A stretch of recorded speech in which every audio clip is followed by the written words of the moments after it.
that the gospel must transform American culture and through the American missions, the global culture, because we are called to disciple nations, not just to take individual souls to heaven.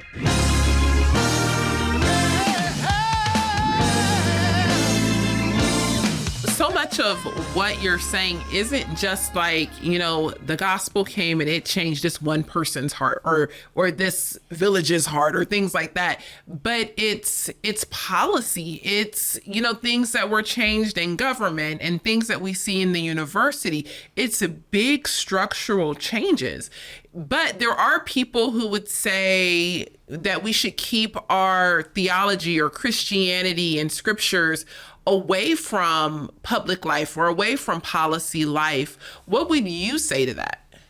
Well, that going back to the Delhi, the 16-year-old girl comes and because of her compassion and steps, the one of the best medical hospitals is created in Delhi, which is a policy decision. The government now has medical institutions and research institutions, educational institutions. So her little effort at an individual level results in changing the policies. So for 700 years, Islam rules in Delhi, but does not establish one hospital for its own women.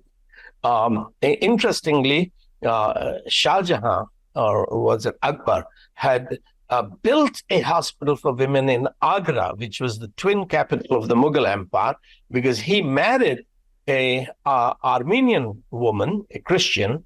Her sister was a physician, so her sister was invited to look after Akbar's harem in Agra. So the first hospital that was started in a Mughal capital in Agra, not in Delhi, but in Agra, was started by a Christian woman from Armenia because his sister had been married to the king, to the emperor. So, yes, changing policies was part of the understanding of the gospel to disciple nations.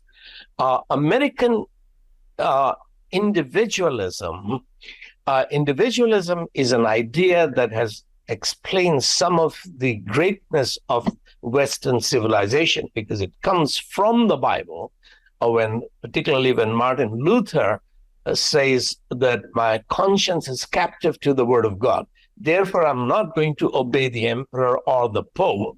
It's the word of God which rules my conscience. So his defiance of the emperor, his defiance of the church, of the pope, begins this tradition of Western individualism. Apostle Paul was an individualist, that I'm dead to the world is dead to me. Christ was an individualist. But biblical individualism was very different than what America has now made it after 1840s. Biblical individualism said, not my will, but thine be done. I surrender myself to God so that he might take my body, my blood, break my body, shed my blood for the salvation of the world, for others. So I sacrifice myself for the others. Others are more important. But what has happened to individualism after Ralph Waldo Emerson in America is that I'm the center of the universe. If this baby is not convenient, I abort my baby. If this marriage is not convenient, I get rid of my spouse.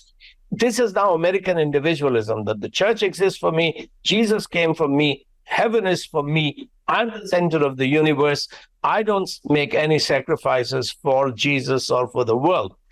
So this is a corruption of individualism, which has impacted American Christianity, evangelical Christianity, which sees salvation as a matter of saving individual souls, preparing them for heaven, not making them light for this world, salt for this world, which is what you're seeking to do. The gospel must transform American culture and through the American missions, the global culture, because we are called to disciple nations, not just to take individual souls to heaven.